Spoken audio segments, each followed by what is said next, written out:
In this video, I'm going to show you how to click candles to filter transactions on Axiom. So the first thing you want to do, you will need an Axiom account. There's a link down below in the description as well as in the pinned comment. And if you sign up using my link, you'll get a 10% discount on all trading fees forever. So make sure you check it out. You will not regret it. Axiom is one of the best platforms for trading meme coins. It's packed with a lot of different premium features completely for free, such as an amazing wallet tracker, a Twitter tracker. They also have a reward system which gives you Solana back just for trading. You can use their turbo mode for faster fills and transactions. You can set your own presets for buy and sell settings and customize your slippage, priority and bribe fees, etc. So a lot of different things. Again, link down below. Make sure you check it out.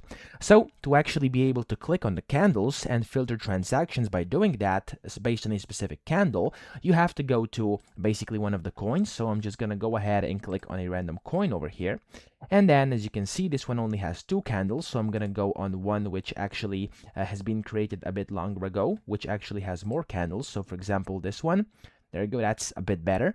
And then you want to click on chart settings up top.